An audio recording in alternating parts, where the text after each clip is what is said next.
Hello and welcome to part 3 of 4 of our British Open men's recap from the Phantoms side of the story. Thank you very much to Phantoms for the footage, of course. We've so far seen them draw to Storm in the groups, qualify to the quarters and play Storm again, beat them in the sudden death, get through to the semi-final here, and now we're watching Phantoms versus Rangers. We got 4v4, a minute and a half, and with a off-camera catch on the backtrack from Paddock, Phantoms are going to take this set to go 6-4 up with a minute and a half left. That means Rangers need to win this set in order to force the overtime. They could win 2 sets and win it, but it's unlikely in that amount of time. Phantoms are going to be able to play out nice and slow, so the aim for Rangers is to just win this set and then win it in overtime, as we saw versus Storm. As we kick off again here, we're going to see a false start, so if you can see which side it's on. Which side did you say? The Phantom side? Yeah, I think again actually 2 players in movement there. That's a false start from the Phantom side for sure.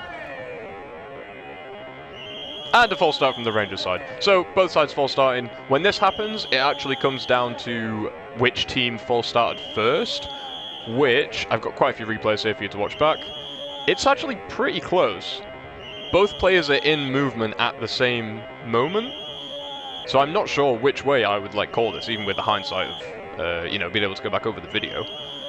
If the referees can't work out which it is, then the set is just reset to the start and you do the runoff again. Neither is called here, so it's kind of neutral. Neither team gets a quick start. Phantoms do win the 3 balls to get that first 3-ball attack, which is influential, but given both runners kind of started at the same time, it's kind of like fair game. So Phantoms with that first attack, tapping into Carrington, gets the hit, throws back on either side, final shot comes from Greg, can't get the hit on Bell. We're going to have a look at that because that was just chaos back and forth. First hit comes from tapping onto Carrington onto the back, and then Ward is going to try and hit tapping as tapping goes low. I think his foot is on the line there, so I think this is actually a line fault, despite the fact that the ball does bounce before him, so I think that's kind of fair that he ends up going out for this. And then Paddock back at Ward, can't find the hit, and then Parsons back at Paddock, very close to the foot. The ref does call a clip on that one, and then Bell goes back at Parsons. Again, a clip I think is called on Parsons there, and then Greg can't find Bell. So on the Phantom side, we end up tapping being called hit. I think he line faulted, so hopefully that ends up fair even though the ball bounced.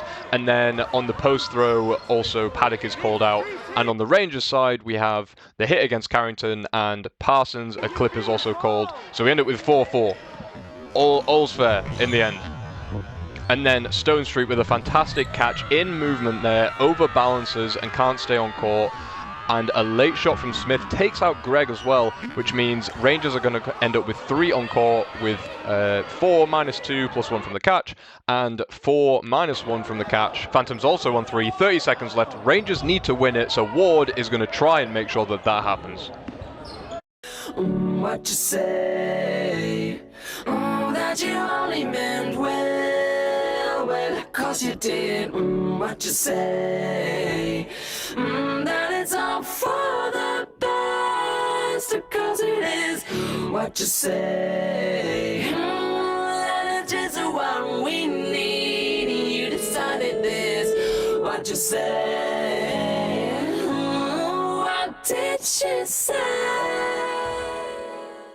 Absolute heartbreak for Ward on that fantastic pre-throw as we watch it again, but it is caught on the rebound. Rangers do a good job of surviving the rest and cleaning up a little bit, which does take it to 2-2, but with 16 seconds left, they're going to have to make something happen. With only 1 ball on the Rangers side, a pre-throw is likely going to be blocked by Phantoms, so they throw in a fake. They do pause for it and then throw in a single ball, 2 on target, but Carrington cannot keep his hands on it. Off the hands, off the chest, can't get enough on it. Lawrence is left with a few seconds left to get 2 hits, can't make it happen between the legs. Final shot, and Phantoms take the set win. 8-4, deceiving to just how close the end of this game was.